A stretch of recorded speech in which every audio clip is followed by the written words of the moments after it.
Hey floss tubers, it's Sarah, the Northwoods Stitcher. Got some more content for you today, so I thought I'd sit and make a video.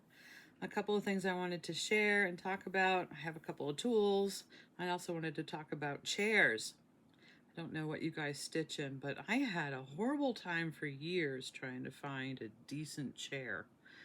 I got some stuff done today. I haven't really sat in my stitching chair, but I'm looking forward to it because my Abraham Lincoln by Carriage House is going to be done today.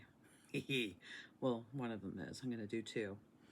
But when I was shopping for a chair, I remember thinking, none of these really fit me. I don't understand this phenomena of buying furniture over the internet because you really have to park it, feel it, and like it and love it to take it home. If I'm going to spend money on something, I better be happy with it. So I went around and tried on a lot of different chairs.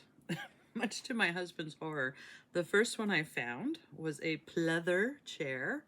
I don't even think it was $150, but it was so comfortable because when I look for a stitching chair, I'm looking for something that's going to support my elbows when I sit down.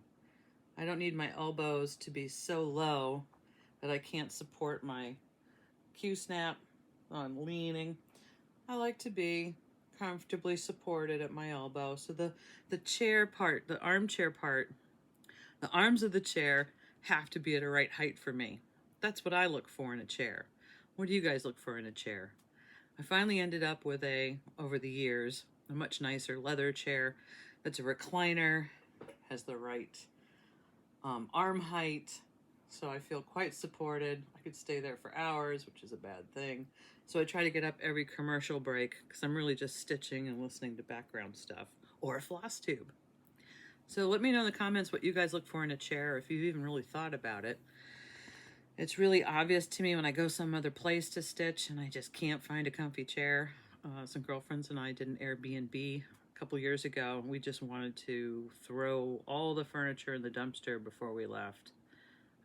We should know, but it wasn't designed for stitchers, so we just could not get comfortable. A lot of us ended up sitting on the floor, leaning up against the couch just to stitch. Also, one of my favorite tools, chair side, is my telescoping magnet. I mean, look at this. I've got so many little paws running around the house. I can't imagine anybody getting a needle in one. So if I drop a needle, the world stops until I find that needle. And this is pretty strong.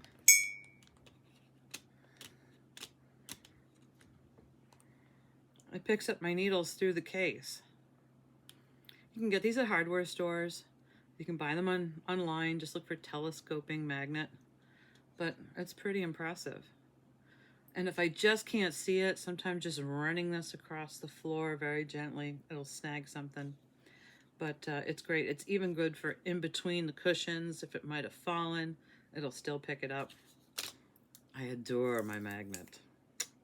I have one in my travel bag and one at my chair side.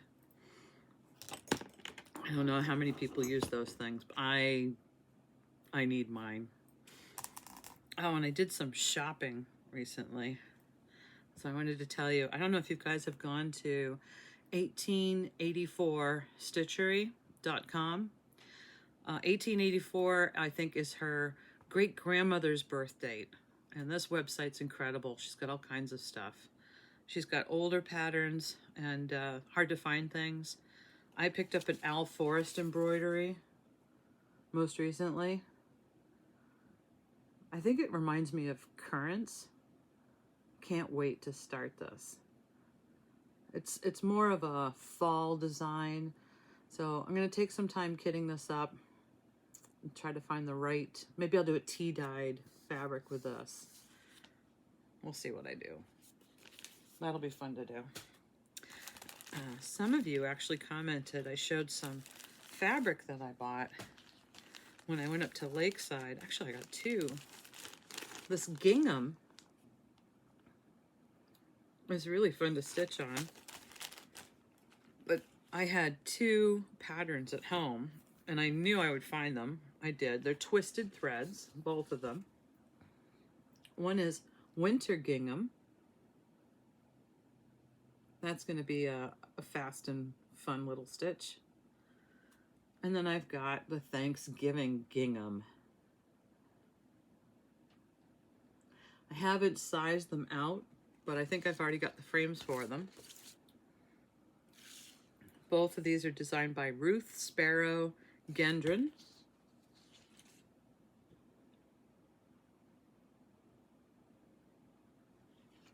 Some great little motifs in there. So that's what I'll use the gingham for.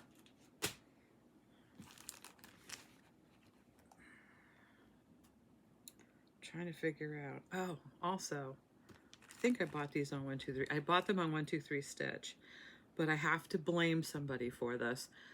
A floss tuber that I follow is the Soulful Stitcher. If you haven't found her yet, go look for her. Her name's Melanie. She does some great patterns. Get a notebook handy because you're going to want to buy half the stuff that she's stitching. She flows with all of her information of different charts that she's picked up, what she's doing it on, why she's doing it on that. It's very informative. Because of her, I did get this One Nation by Bygone Stitches. Very excited about starting this one.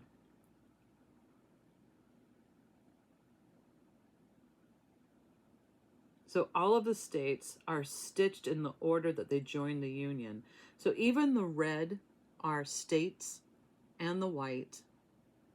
I love the way they did the stars.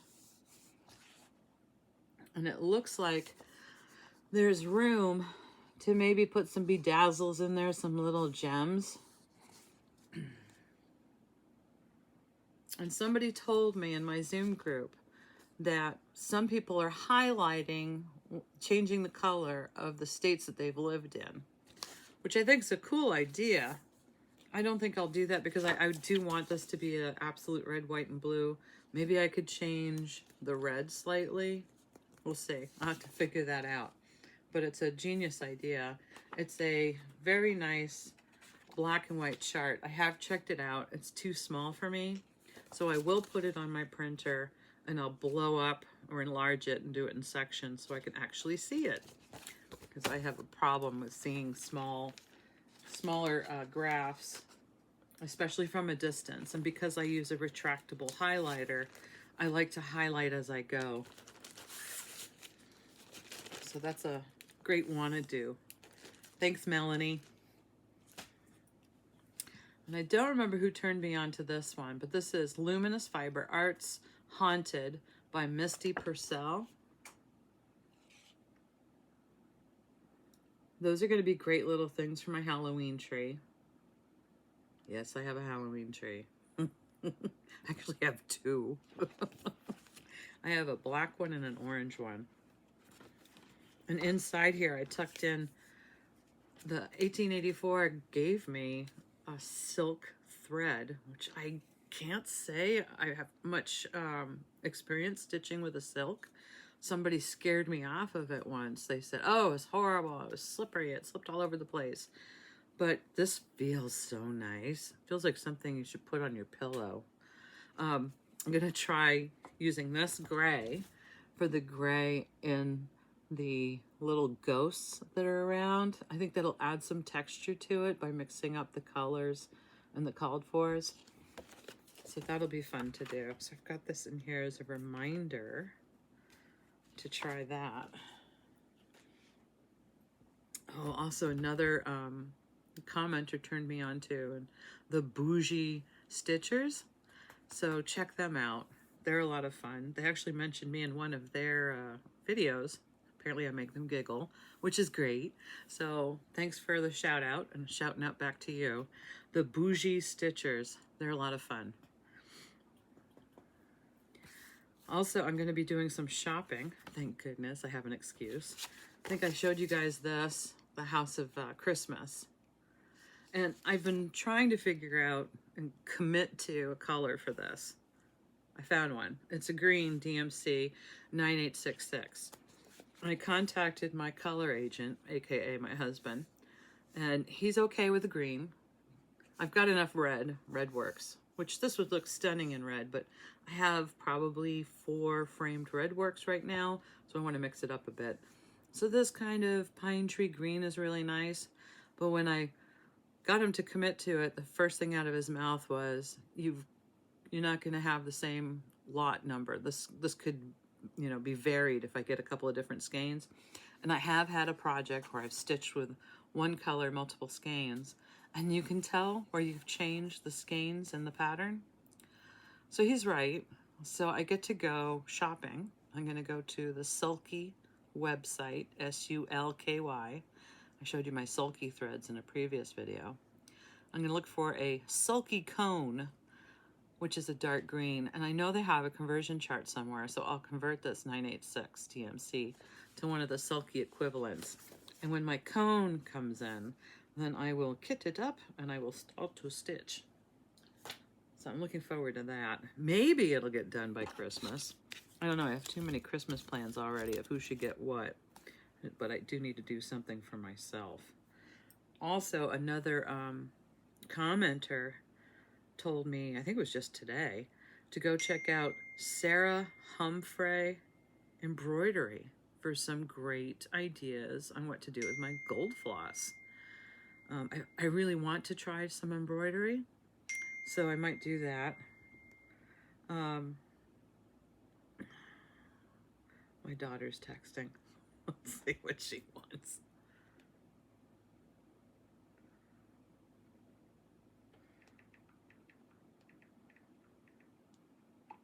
We're getting sushi tonight, so she's very excited. But Sarah Humphrey Embroidery is another YouTube resource for stitching, embroidery, and getting some great ideas on different techniques to use in your stitching. So this will be a fun place for me to explore and really get to know some stitches. One of my stitches, Chessie and Me stitch that I have, ABC, it calls for satin stitches and a couple of other stitches that I've probably done before, but I don't know the names of them. So this cute little thing, in the skep, or the beehive as we all call it, there are some satin stitches. This photo is just too far away. I don't know why they did it that way. I know it's a long graph, but they could have done a close-up. They could have posted it that way, but they didn't. So I can't really tell. I'll have to figure this out. I want to make sure that it looks like a woven type basket when I'm done. So I've got to do some research for this too. It's got eyelet stitches, Smyrna, is that how you say it? Smyrna cross stitches. And then the eyelet stitches in here. It's got a lot of written descriptions. Whenever I do start a chart or look to start a chart, I always say to people, read your charts first. Take it to bed like a book and just kind of go over it and study it. Look where things are going to be in the chart and in the pattern and what kind of stitches they're called for. I find it builds up a little more confidence. The more I know about what I'm getting into, the more I feel better at handling what I might come across in the chart. So I've also got to find the fabric for this still. So this is going to be a sit out and research for a while, but a good rainy day thing. And I think tomorrow's going to rain. We had snow yesterday, sunshine today, but tomorrow I think we're getting some rain because my ankle's hurting. Also, I'm craving a lot of caffeine today, so I've got my iced chai.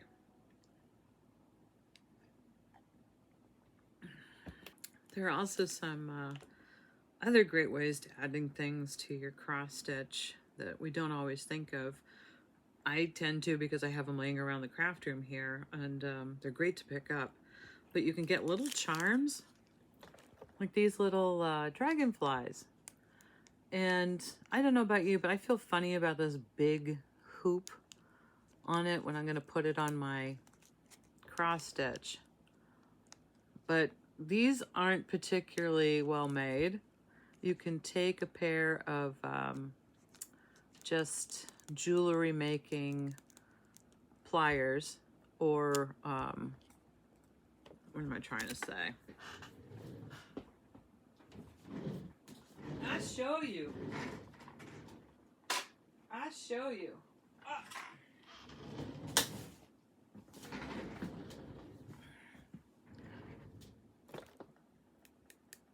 And just clamp off the hoop.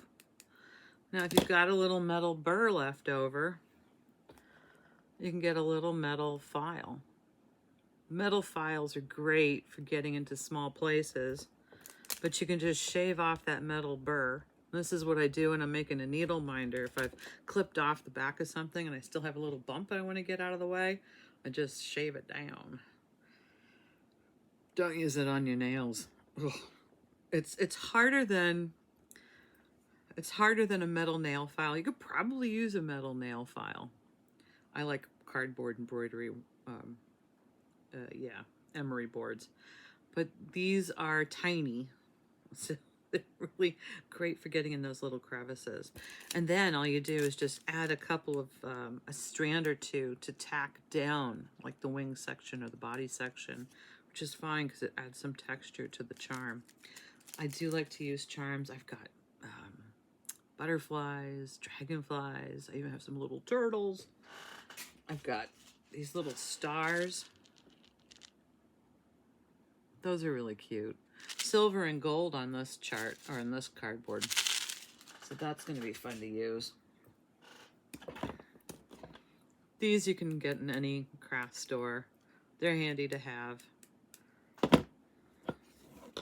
Another great way to add some color is maybe use a acid-free glitter glue type thing. I use something called Stickles, and you can get those. I think you can get these on 1-2-3 Stitch. I think that's where these came from, but you can find them in most craft stores.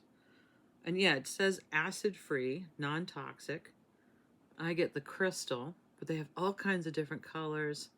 The crystal gives a kiss of sparkle to it, so it's just the right amount. It's got almost like a rainbow effect. I use these on the cards that I make. I use them on cross stitch if you want to outline something just to give it a little shimmer. They're a lot of fun. I'll have to find an example of something that I used it on. I somewhere in my piles I'll find something and show you guys. But this is Stickles, and this is the crystal one. And I must have, I don't know, 8 bottles of this stuff. I'm addicted to it. I love it. And I have a whole bunch of other colors, of course, but crystal by far is my favorite for looking just a little more natural and less, if you use like a red, you have problems of getting the evenness. You don't have a problem with the crystal one.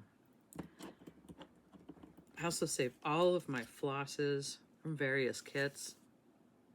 I just have a drawer that I keep these in, because if I'm going to stitch together like the little pillow, I use some of the threads left over from the kit to actually stitch the pillow.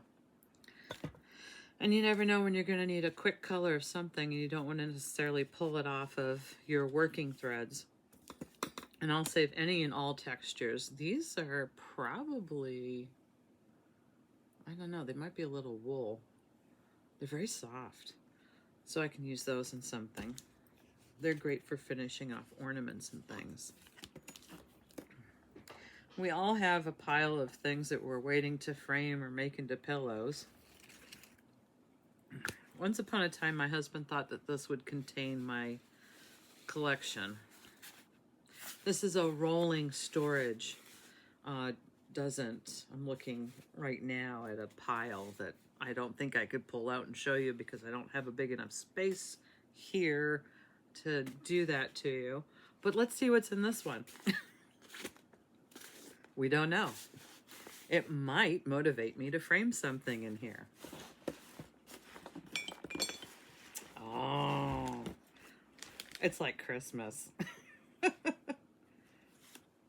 this is a sweet stitch. This is done on linen. Oh, let me get my board. Loud noise.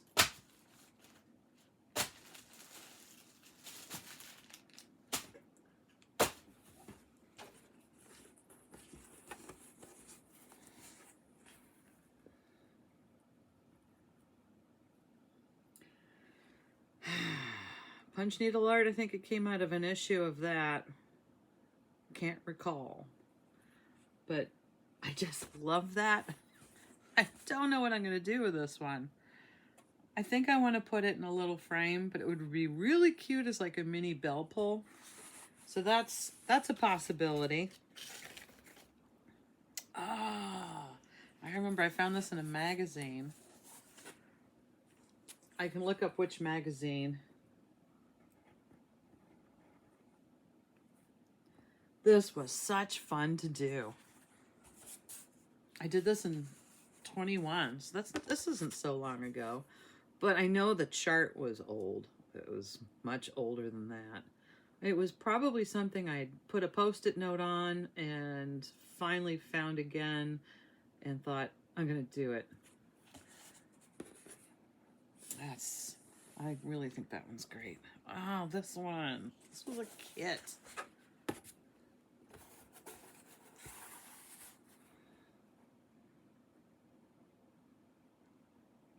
It's just such fun to look at this one. And I remember the floss was more like yarn, which terrified me, but was okay to stitch with. I did this in 21 too. But I love the detail, and it wasn't overly fussy to do.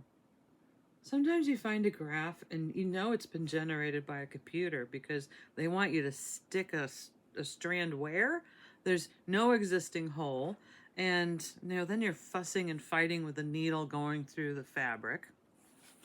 Yeah, that's not a happy place for me. But that was not a fussy one. This I was going to make into a card. The fabric got badly stained, so I just thought I'll do a quickie on the part that isn't stained. But it's such a intricate stitch. It's going to have to go to a special stitcher, or I can make it into a pillow. Oh, this is nice. Maybe it came from a website. I think this is definitely a Ukrainian design, and it's going to be a bookmark. I just need to finish it off. Unfortunately, I did not sign it. Oh, here's another Ukrainian one.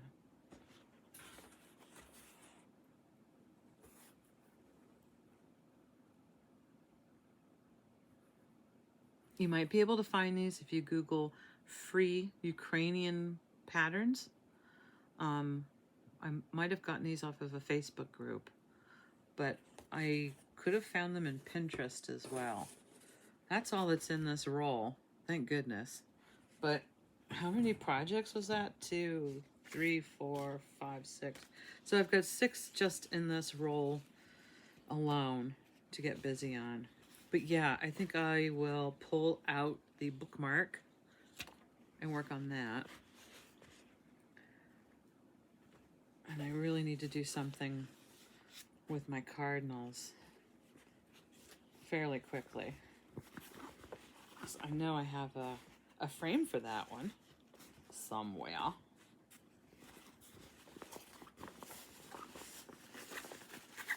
And I have left out the Christmas reindeer one. So stay tuned. Now that I've shown you my stitches here, I'm motivated now to finish them and post my progress. So I'll put those aside. I think I showed you some of those other ones. So I confess, going through that pile of things that I finished made me put the camera on pause and rush around and try to find how to frame my foxes. So I found the perfect frame. This is a $2 frame from Goodwill. I will insert shortly after this how I framed it. It had everything I needed to do, a very simple, quick frame. This mat board came with the frame and it fit the foxes perfectly. I love how this is this bright, gaudy gold because it almost looks like sunshine, which is what I imagine them frolicking in the leaves in the bright sun. So it's just perfect. And the back came with all of its little parts intact. I can stand it up or hang it up. I absolutely love it. So now I'll do a little break and show you how I did this so quickly.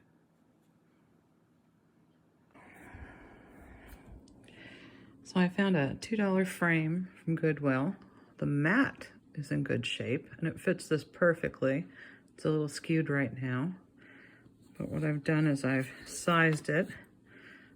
I have started to clip off where I want to clip off the excess fabric, and then I'm going to use this surgical tape.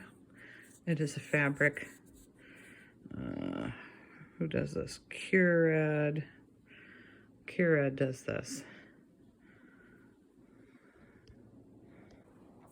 My husband pointed out that was dark, so we've got light now. I've got some starter pieces here. I'm going to figure out how to shift this around, flip it back and forth, tack it down with a piece, flip it back around, make sure I like where it's centered, and then I'll tape all the way around to make sure it's secure. All right, I like how this is lining up. I'm going to tape the other edges. I did wash the glass. I washed it just with hot water and regular dish soap and a very soft sponge. Never mind Windex. Hot water and soap does the best trick. I should also point out you can see where the mat ends. So this tape is not going to go into this darker area, so you won't see the tape on the other side. Now I've got it tacked down all the way around. It looks like it's going to fit well. I am going to put down an acid-free layer here, maybe some white acid-free paper that I have for carding. And then I can remount the existing back that came with it. The frame I washed with a very hot water and just a paper towel, and I just kept going over it, inside and out, until it wasn't dirty anymore. And then I just let it all air dry. So here is the finished frame piece. Fits perfectly. I had originally saved this frame for a prairie schooler, but won't fit. So this is perfect. Now I did use, for the back of that fabric, I used a white acid-free paper because it's a white fabric. You want to try to match the color. And then it just fits in the existing backing that they gave us for $2. And I can even stand it up. Very sweet. So I did find that the foxes were a Riolis kit. That was done November 2021. And that was a cute, fun little kit to do. That was done with acrylic yarn. I guess it was called yarn. It wasn't floss, so it was different to do. And I did find the cardinals that I showed you, the folk art cardinals. That was a leaflet by Leisure Arts, Millie Smith's Country Folk Art. That's what the leaflet looks like. You can see the cardinal design is right there. You can actually get that on eBay still. So Millie, M-I-L-L-Y, Millie Smith's Country Folk Art by Leisure Arts. Anybody who's interested in that. That'll probably be my next frame. I need to get that put up somewhere. And while I took a break to frame the foxes, I finished one of my Abes. So I'm gonna do two. Love how this came out. Let's get my project board so I don't get the light behind it. And that's on a Zweigart 20 count cameo fabric. I used all the called for colors. I don't think the video, yeah, you can see the red and blue and the words are in black. I might change the next one not to be so dark. I might do a 3799 DMC, which I think is more like a steel gray or dark steel gray. But I do like how he came out. It was a little better than the picture showed, because the picture was just to look antiqued, and I think it kind of washed out everything. So I'm glad I didn't use the called for fabric on that one. And I'm going to also try to finish off that bookmark and show you how to do that, or how I did that, maybe in a little show and tell. The trim that I used in the chenille trim that I used in my pillow and that I used on my Valentine. Somebody asked me where I was buying it, and I have to admit I've bought in a few colors of different size chenille. This was from Vintage Needle Arts, myvintageneedlearts.etsy.com.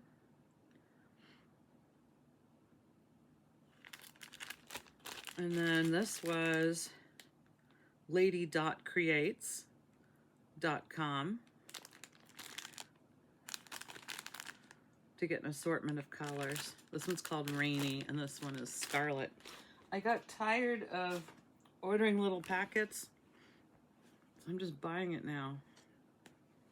So when I'm in a yarn shop or craft store, I like to look and see what they're carrying. This is great. Yeah, I've got an awful lot now, but it's the perfect width for me for doing trims. This is a yarn. It is polyester, glues nicely. I have a couple of different thicknesses. Oh, right. This is the chunky chenille. I think this one came from Walmart. I'm not sure. It says Mainstays. I'm pretty sure that's from Walmart. Love this. Oh, it feels so soft. And then you find you find supplies in the darndest places. So I found a whole bunch of edging at JCPenney. Who knew? This was after Christmas. They were having an after Christmas sale.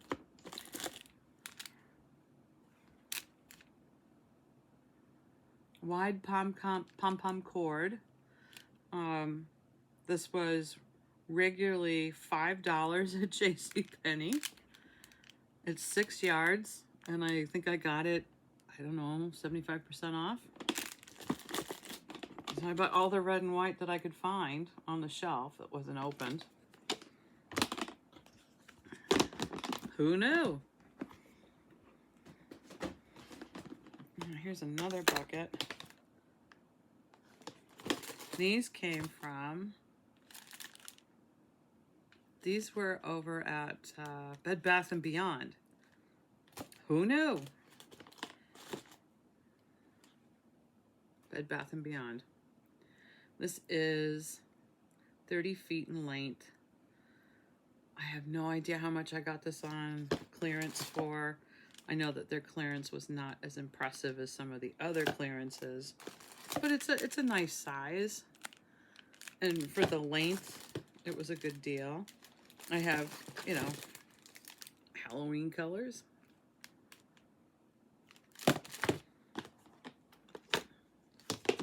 I have like a little tower of these things with the rickrack, pom-poms, chenille, anything that I want to quick grab to see what I have and if it's going to work with my edging. I also have a local fabric store that I go to that I'll go down to their section where they sell, I guess it's rug making or upholstery finishes. And you can get different upholstery cording, which is great for doing just little edge work. Anyway, that's fun. So that's it on my list. I'm sorry this is a quickie, but that's what it is.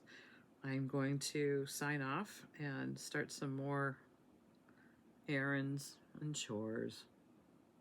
But until then, have a great day, happy stitching, and be safe.